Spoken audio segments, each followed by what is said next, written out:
Apakah menurut dokter yang tidak tahu malu ini, acara harus serius? Raut wajah datar tanpa emosi seperti upacara di Korea Utara sana? Apakah seperti itu? Dokter ini sepertinya menyedihkan sekali hidupnya. Apa-apa terlalu dianggap super serius. Amit-amit dah bergabung dengan orang-orang seperti ini. Tidak asik. Hatinya dengki melulu. Ya bisa-bisa kita jadi tua sebelum waktunya. Atau jangan-jangan dokter ini iri karena tidak diundang ke istana.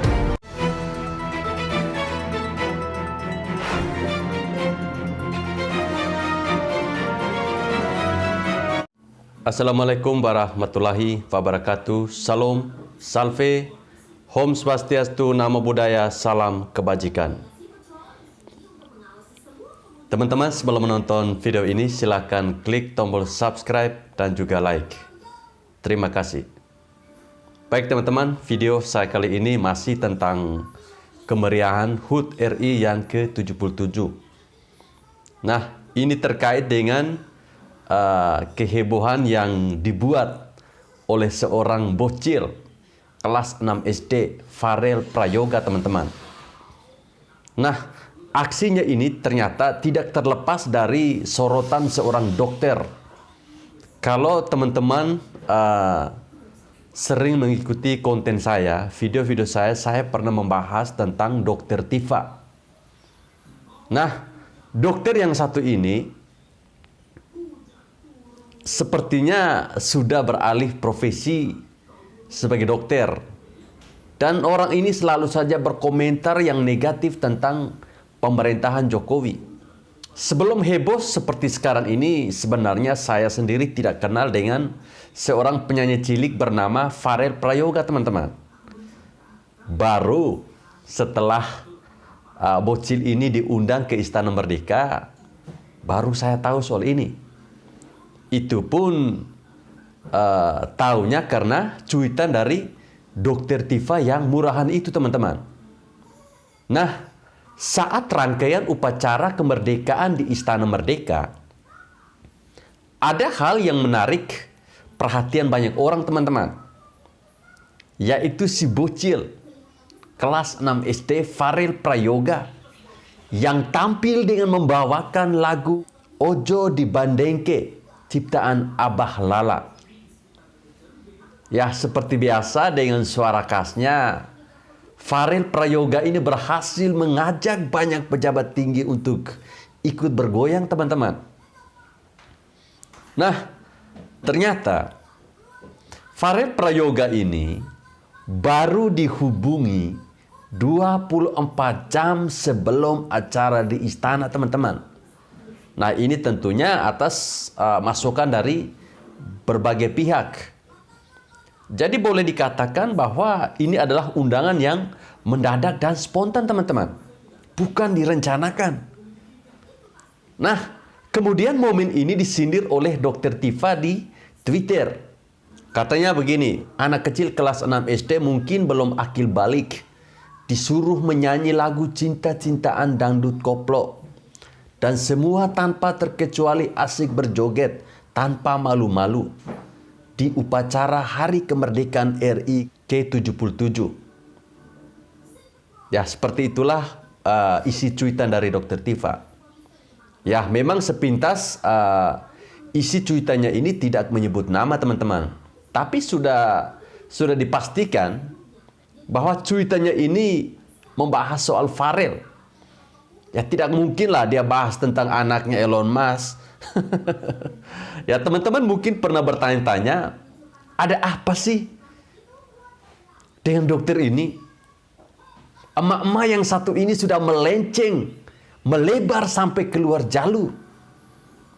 Ya, sepertinya emak-emak ini ada masalah, entah keluarga, kerjaan, atau yang lainnya, sehingga dia seperti terlihat seperti orang stres, lalu melampiaskan perasaannya dengan cara membuat cuitan yang basi dan murahan ala orang yang tidak berpendidikan sama sekali. Dokter ini sepertinya hatinya penuh dengan prasangka buruk, pikirannya negatif dan kotor. Atau mungkin dia hanya kepingin terkenal dengan cara murahan ala kelompok sebelah mungkin. Biar terlihat keren. Ya mungkin seperti itu.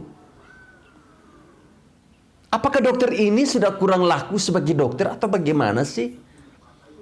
Sehingga dia beralih profesi menjadi komentator politik kelas kampung di acara HUT RI yang ke-77 kemarin. Itu kan ada orkestra, harmonisasi paduan suara, drum band, semua sudah ditampilkan di istana. Nah, Farel ini itu diundang karena memang viral. Dan itu adalah sesi tambahan saja. Bukan sengaja direncanakan dan dibuat jadi main event. Kan upacara resmi ini kan sudah selesai.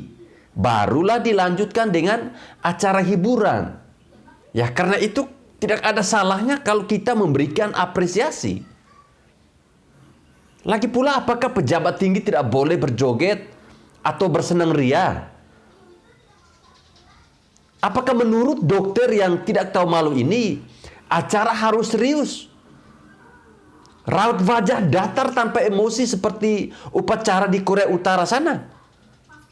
Apakah seperti itu? Dokter ini sepertinya menyedihkan sekali hidupnya. Apa-apa terlalu dianggap super serius. Amit-amit dah bergabung dengan orang-orang seperti ini. Tidak asik. Hatinya dengki melulu. Ya bisa-bisa kita jadi tua sebelum waktunya. Atau jangan-jangan dokter ini iri karena tidak diundang ke istana. Malah yang diundang adalah seorang penyanyi cilik yang lagi viral di media sosial. Kalau iri bilang bos, tinggal teriak saja di medsos. Ya siapa tahu Bapak Jokowi mendengarkan teriakan Anda. Lalu diundang oleh Bapak Jokowi ke istana. Diajak makan-makan. Lalu dikasih sepeda pula. Pulang dengan raut wajah bahagia menampakkan gigi sekilau matahari. Dari cuitannya ini teman-teman. Seolah dia merasa tidak etis seorang anak kecil diundang oleh pemerintah. Ya kalau kita bicara tidak etis, harusnya Dokter Tifa ini konsen saja dengan kasus pelecehan atau pencabulan di beberapa pesantren yang sedang marak akhir-akhir ini. Ini lebih mengkhawatirkan. Bukan lagi tidak etis tapi sudah masuk kategori biadab. Pertanyaan saya buat Dokter Tifa. Lebih biadab mana? Seorang penyanyi cilik diundang untuk menghibur atau pawai obor yang diikuti anak-anak dengan menyanyikan lagu bunuh, bunuh, bunuh si Ahok. Bunuh si Ahok sekarang juga. Anak kecil dikritik karena nyanyi lagu dangdut. Bagaimana dengan bocah disuruh teriak bunuh? Kira-kira mana yang lebih etis? Coba Anda jawab. Atau bagaimana dengan anak-anak yang dibawa saat demo berjilid-jilid yang katanya membela agama? Bahkan ada yang sengaja dibawa serta oleh orang tuanya. Boleh tidak kita sebut orang tuanya tak tahu diri dan tidak bisa mendidik anak yang benar? Ini lebih memprihatinkan ketimbang anak yang diundang untuk sekedar nyanyi, Dokter Tifa. Dokter Tifa, apa komentarnya soal anak-anak itu yang saya sebutkan tadi? Kan sama-sama anak, sama-sama masih kecil, tapi sudah bisa teriak bunuh. Yang sepele Anda komentari seolah tidak ada kerjaan Anda ini. Tapi yang biadab malah dianggap tak serius. Saran saya kepada Dokter Tifa, kalau bermasalah atau punya beban pikiran yang sangat mumet, tolong jangan lampiaskan di medsos. Nanti sesekali bisa kebablasan dan ambiar. Capek loh nyinyir dan tiap hari cari bahan untuk nyinyir. Jangan dipikir cuitan murahan akan dipuji semua orang ya. Maaf, biasanya yang memuji adalah kelompok macam kadrun itu. Ya, oke teman-teman, saya kira sampai di sini video saya. Terima kasih bagi teman-teman yang masih setia bersama channel ini. Jangan lupa untuk bagikan video ini. Terima kasih.